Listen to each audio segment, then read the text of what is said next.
G'day guys, welcome to CAP Industries. My name is Russell. This is the installation video procedure for mounting a fire extinguisher into the new Defender, the Land Rover Defender. The model code is L663. The brackets that we've developed two brackets. One is just our regular one that uses the front seat bolts, but we've also developed a little one that uses two bolts on the rear parcel shelf. But we'll show you those ones after. Let's go and install the front seat bolt one first.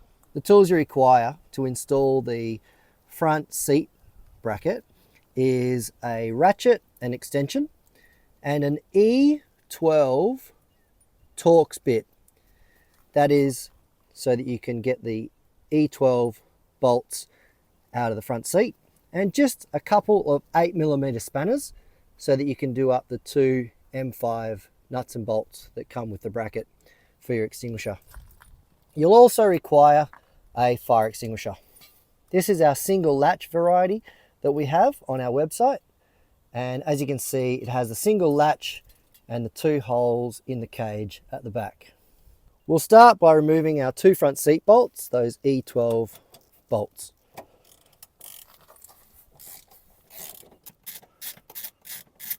Once you've removed the two front seat bolts, the next thing to do is install the extinguisher cage onto the bracket. Just look for a position where you think it'll look really nice. I reckon right there in the middle. Then with the M5 nuts and bolts that we provide, install the extinguisher bracket or cage onto the bracket.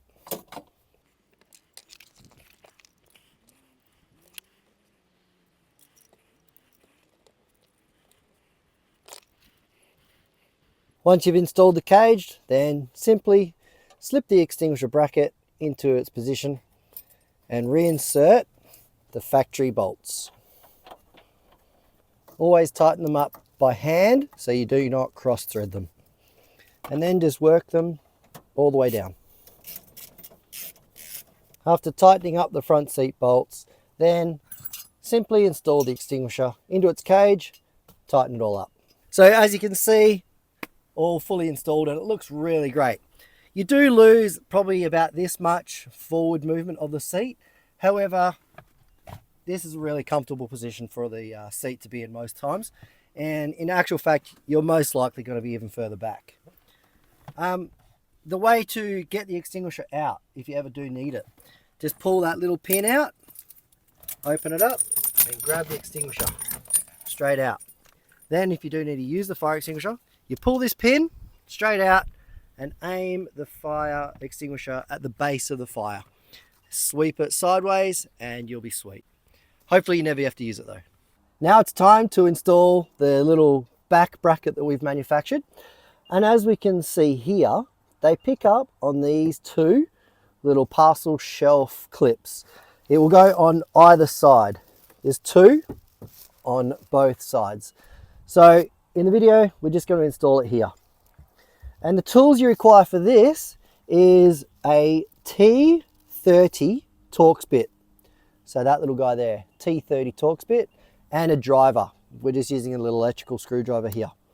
So start by removing those bolts.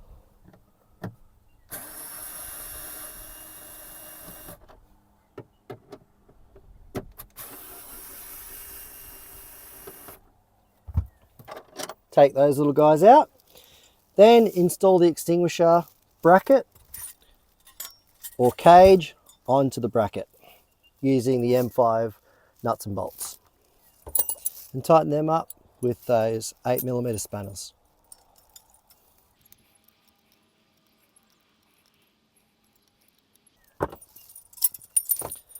All right, once you've got those bolts all tightened up, then simply reinstall the little clip in and tighten them back down.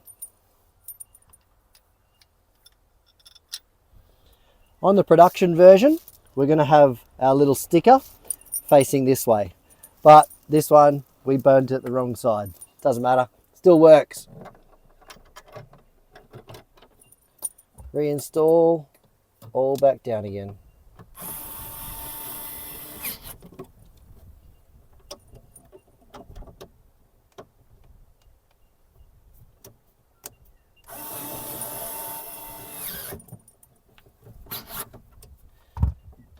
nice and solid.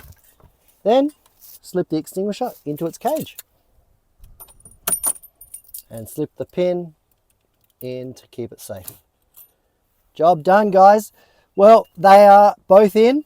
Took 5-6 minutes to install both of them whilst filming. So for you to do this at home, make sure you got the proper tools like a T30 Torx bit, a E12 Torx bit for the front one, and a couple of 8mm spanners. Get yourself some extinguishers off our website, or they work with other extinguishers as well. You can get your own extinguisher. But our brackets are all made here in Australia, supporting a small company like us, and we're really grateful for you for your support. Thanks heaps. Enjoy.